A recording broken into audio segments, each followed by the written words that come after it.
Salam Rahayu, Assalamualaikum warahmatullahi wabarakatuh. Shalom, salam sejahtera untuk kita semua.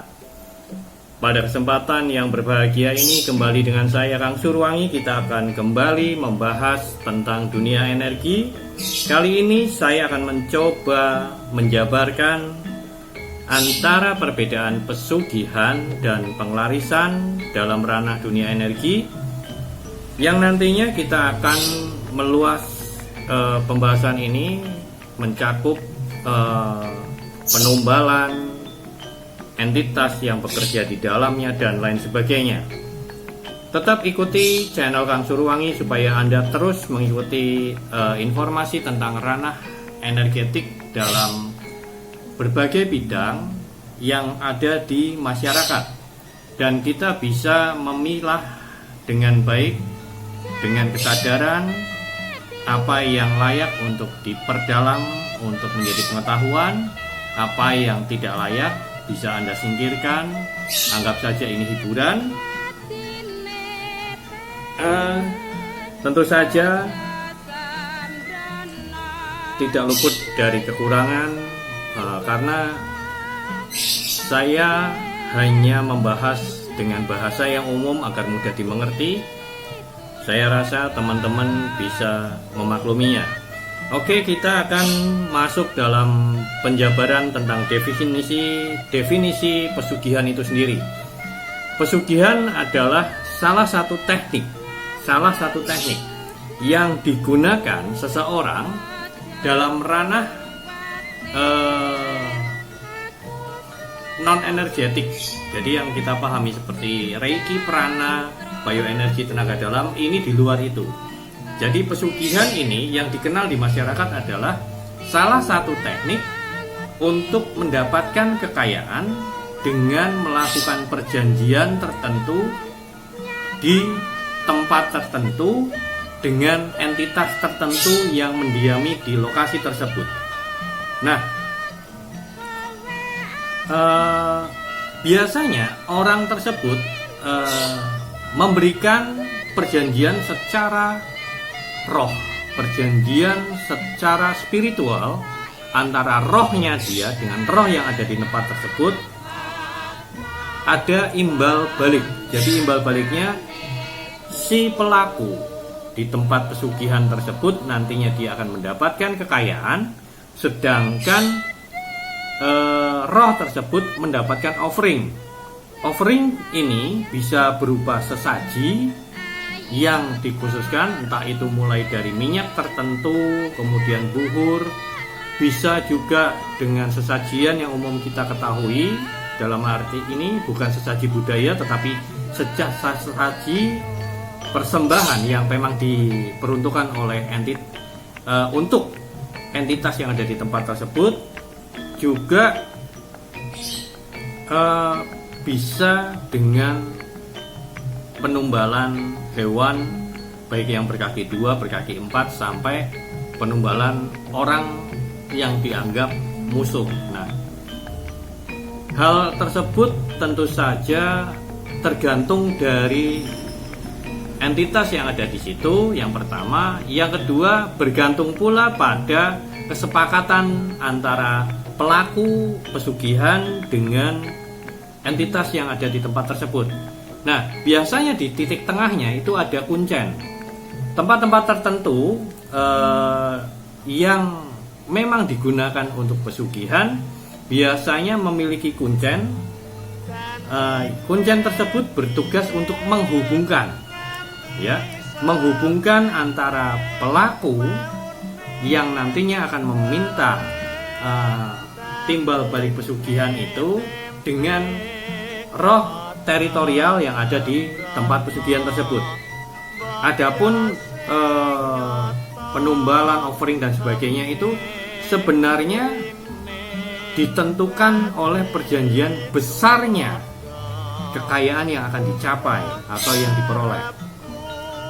Walaupun kita tidak mengingkari bahwa rezeki itu sudah ditakar oleh Tuhan Yang Maha Esa, tetapi sejenak kita memahami konteks ini dulu supaya ada jalan lain jalan lain yang ditempuh orang untuk mendapatkan jalan pintas tadi, memperoleh kekayaan dengan melakukan perjanjian dengan gaib.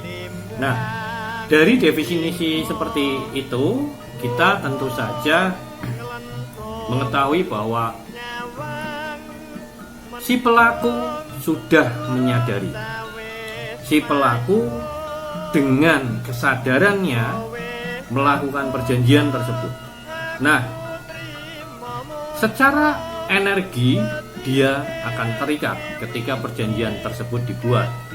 Ya, memang perjanjiannya tanpa materai seperti yang kita tahu dalam dunia fisik kita, tetapi materai dalam dunia roh itu biasanya mengikat sampai mati.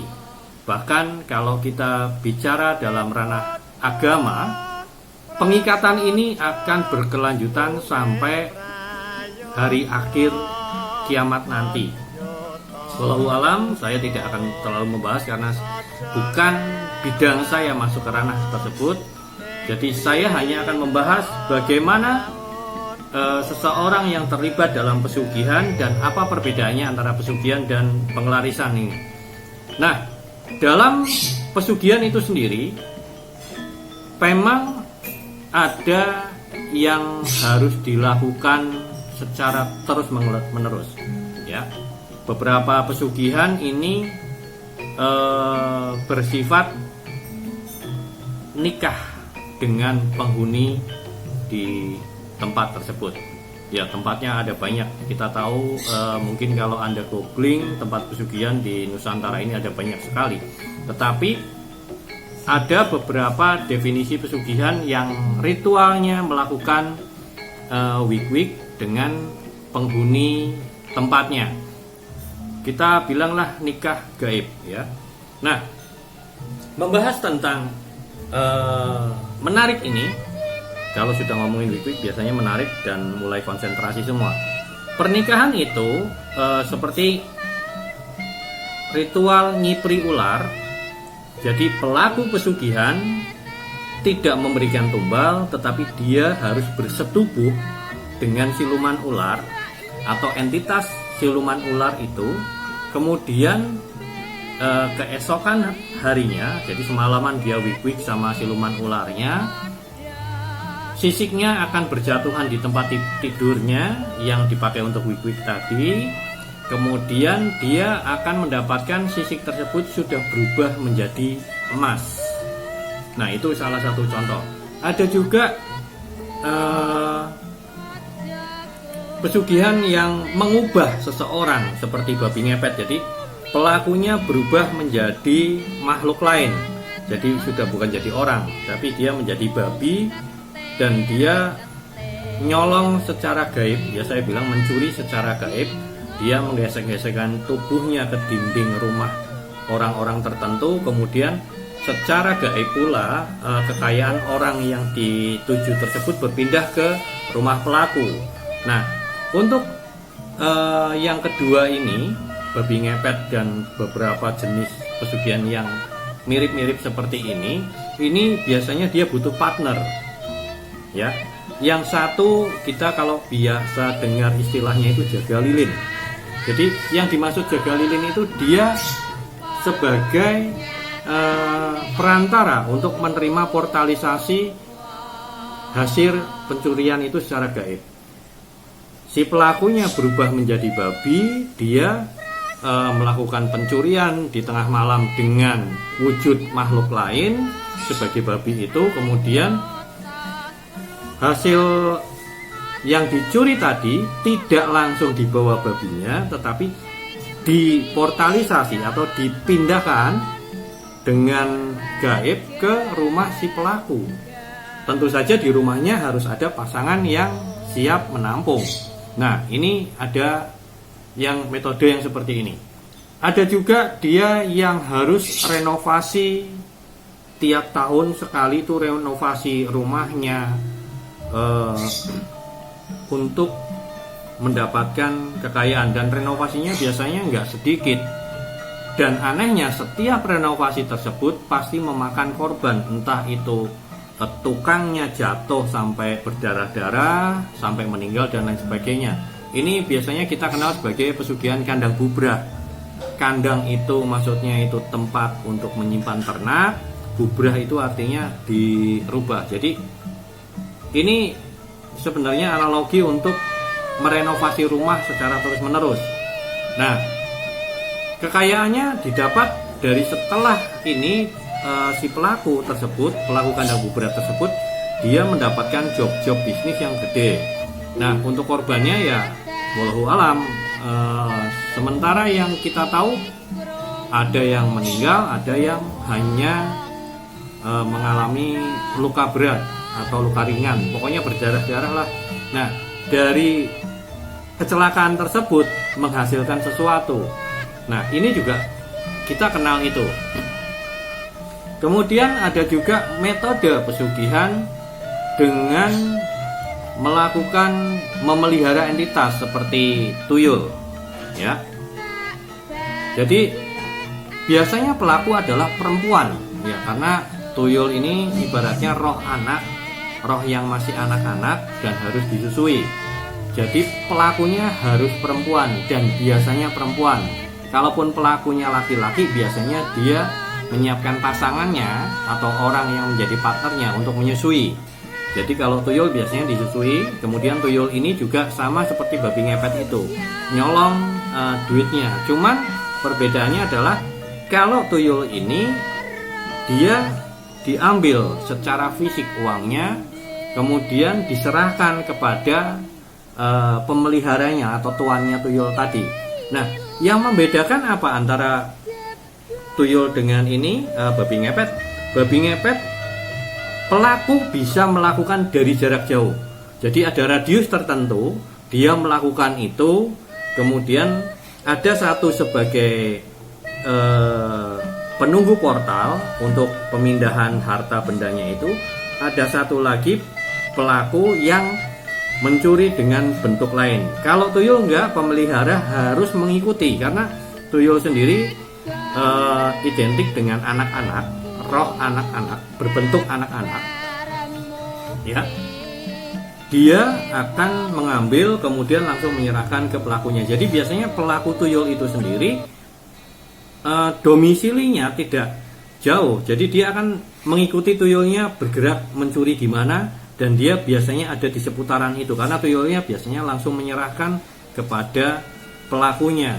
Nah, ini jenis pesugihan yang bisa Anda ketahui. Ada juga pesugihan yang menumbalkan. Jadi di awal perjanjian dia menumbalkan, entah itu mulai dari hewan berkaki 2, hewan berkaki 4, sampai korban manusia. Nah, dari situ disebut offering. Yang kita tahu sebagai offering adalah timbal jasa atau persembahan sesaji dalam pengertian supra, bukan dalam pengertian budaya. Jadi sesaji sendiri ada pengertian spiritual, ada pengertian budaya, ada pengertian dari supranatural. Nah, yang kita bahas ini adalah sesaji dalam konteks supranatural. Jadi sesajinya biasa kita ada sesaji yang untuk buka pintunya, kula nuwunnya, kemudian ada sesaji yang diberikan untuk penumbalan. Nah, dari tumbal tersebut nanti ada imbal balik berupa kekayaan itu sendiri. Nah, biasanya orang pelaku pada ini dia harus menjalani ritual pertapaan atau membuka ketok pintunya ke dimensi penguasanya itu cukup lama. Mulai dari 3 hari, 7 hari, sampai 40 hari. Terserah pada bersediaannya si entitas yang ada di tempat tersebut dengan orang yang melakukan perjanjian tadi. Nah, biasanya si pelaku pesugihan jenis ini dia sudah menyediakan target, ya, entah bawa foto, entah bawa hewan kaki 2, kaki 4 dan sebagainya, entah dia sudah siap dengan segala sesuatunya. Nah, ini yang saya maksud adalah menumbalkan orang lain, ya, bukan menumbalkan anggota keluarga. Nanti kita setelah ini bahas yang menumbalkan keluarga sendiri. Pesugihan jenis ini identik dengan menjual. Istilahnya kalau di orang-orang yang melakukan ini istilahnya jual kambing. Bukan kambing dalam pengertian hewan kambing, tetapi menjual musuh gitu ya. Jual kambing ini biasanya mendapatkan sesuatu dan ada yang bentuknya dari tempat tersebut membawa daun, kemudian daun tersebut berubah menjadi uang, kemudian dibawa pulang ke rumah. Ada yang setelah selesai perjanjian, pelaku pesugihannya kembali ke rumah, kemudian uangnya secara gaib pindah ke tempat tinggalnya berupa emas ataupun uang yang ada. Itu tergantung perjanjian yang diberikan dengan penguasa tempat tersebut secara gaib ya. Tapi tentu saja ada yang harus dikorbankan, entah sesajinya hewan itu tadi atau tumbal manusia. Nah, yang berikutnya ada pesugihan dengan tumbal harus anggota keluarga atau yang berkaitan dengan darah. Nah, pada pesugihan yang jenis seperti ini, biasanya si pelaku rela untuk, ya kita bicara basicnya, pelakunya biasanya doyan kawin, dan dia biasanya suka bikin anak yang banyak, karena nanti anak-anaknya itu yang akan jadi offeringnya ya. Nah, biasanya yang jenis seperti ini dia ada kemungkinan dari pengamatan yang saya lakukan selama ini, yang pertama dia tidak hanya mengharapkan kekayaan, tetapi dia juga mengharapkan bisa mendapatkan wanita sebanyak-banyaknya. Kalau yang lain adalah tujuan utamanya pesugihan, baru setelah itu dia gunakan entah untuk judi, ya biasalah uang jin dimakan setan, digondol tuyul, itu sudah umum. Tapi kalau yang menumbalkan darah dagingnya sendiri, itu biasanya dia sudah siap dengan karakteristik yang seperti itu. Dan biasanya ini orangnya juga doyan kawin. Dia biasanya setelah ini dia kesenangan dapat duitnya, dia akan terus-menerus mencoba mengawini orang lain, dapat anak, ditumbalkan lagi, terus seperti itu. Dan nggak mungkin juga kalau istrinya harus beranak terus gitu loh. Makanya dia akan coba terus melakukan nikah dengan orang lain dengan kekayaan yang didapat. Pertama anaknya sendiri dengan istri pertama, kemudian dia nikah lagi, supaya dia punya prepare untuk tumbal-tumbal berikutnya dari darah dagingnya sendiri. Nah, dari sekian ini ada juga yang pesugihan itu dia dikontrak dulu, dia berpindah alam, dia menjadi pasangan si penguasa tempat pesugihan, kemudian dia berpindah alam selama berapa lama, kemudian setelah pulang dia menjadi kaya raya dengan segala macam. Itu ada yang seperti itu, tapi sangat jarang, dan ini saya lumayan jarang untuk menemukan hal yang seperti ini. Tetapi pernah ketemu dengan orang yang seperti itu, pernah, tetapi untuk review kasus-kasus yang seperti ini jarang.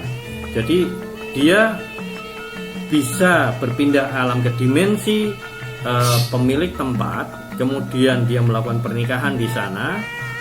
Pelakunya bisa laki-laki, bisa perempuan, kemudian dia mendapatkan kekayaan dari interaksi seksual maupun perkawinan antar alam itu. Ini ada yang seperti ini. Tetapi hal ini konteksnya bukan sepenuhnya masuk ke pesugihan, tapi biasanya karena masuknya kalau dalam ranah supra itu kita menyebut nikah gaib. Hasil dari kekayaannya itu karena kebaik-hatian dari penghuni sebelah untuk memberikan timbal balik, karena tentu saja derajat manusia lebih tinggi, menikah dengan makhluk yang seperti itu, ya mereka tentunya senang sekali gitu kan. Itu dalam logika kita sebagai orang-orang yang beragama. Nah, selain itu ada juga pesugihan yang merubah. Ya, jadi dari membawa kunyit, ada ya, saya lupa daerahnya di mana, saya tidak akan menyebutkan karena sangat krusial. Jadi membawa kunyit pulang, kunyitnya dirubah jadi emas, ya. Membawa daun tertentu, kemudian pulang daun itu berubah menjadi lembaran uang. Tetapi ada syarat seperti memberikan minyak atau buhur atau perjanjian tertentu dengan makhluk tersebut, dan biasanya eksesnya nggak terlalu besar seperti yang awal-awal saya ceritakan. Dan biasanya pelaku jenis pesugihan ini memiliki kemampuan, karena dia memiliki kemampuan, jadi dia bisa menekan entitas tersebut, kemudian dia menukar dengan mengubah kunyit tadi menjadi emas atau daun menjadi uang. Nah, selain itu ada juga jenis pesugihan. Saya bilang pesugihan karena karakteristiknya juga masuk ke sana, menggunakan uang dari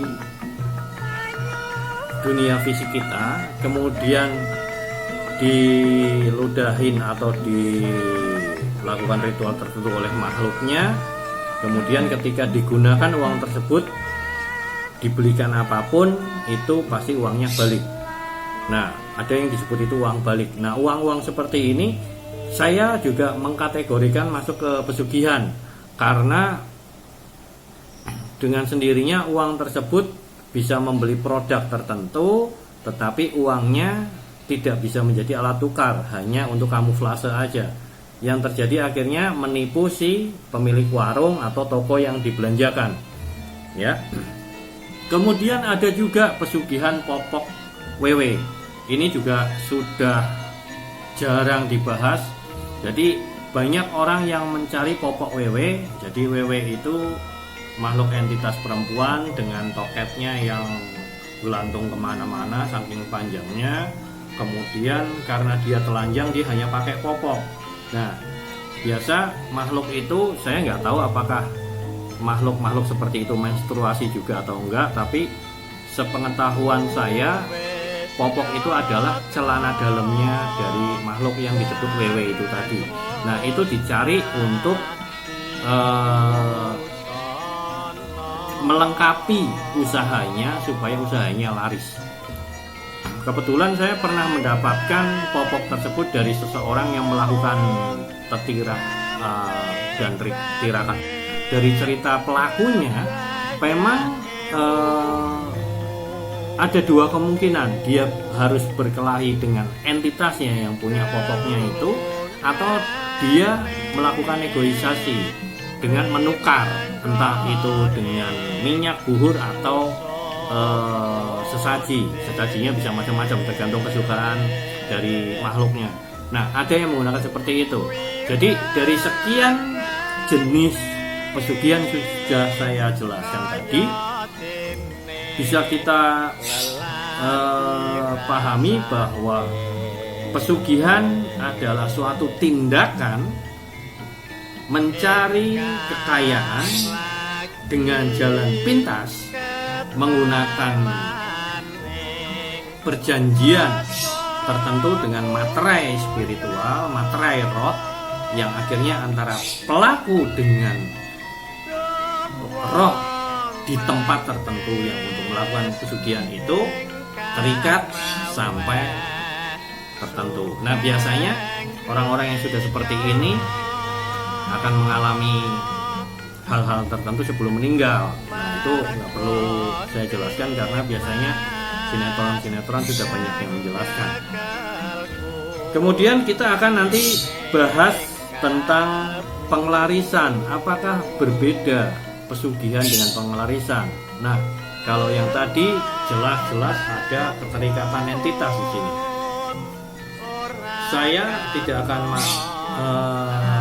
terlalu masuk mendetail karena ini berkaitan juga dengan nama daerah, dengan nama desa mungkin, atau tempat-tempat tertentu. Mungkin teman-teman bisa googling aja sudah tahu.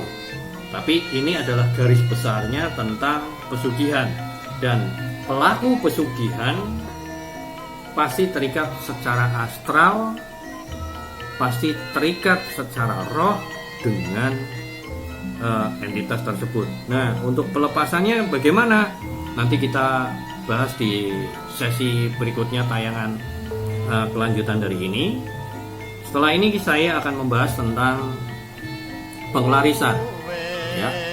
Jadi teman-teman terus ikuti seri bahasan saya di channel Kang Suruwangi supaya Anda bisa mendapatkan informasi tentang dunia supranatural dan dunia energi yang bisa membuka khasanah pengetahuan kita bersama.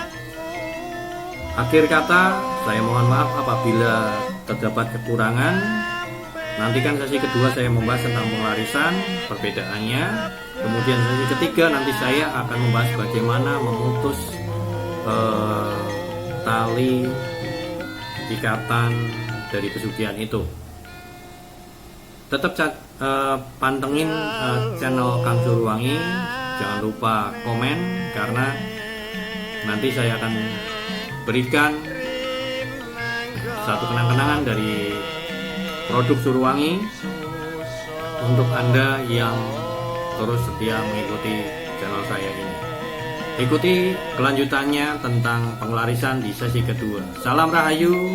Wassalamualaikum warahmatullahi wabarakatuh. Shalom, salam sejahtera untuk kita semua.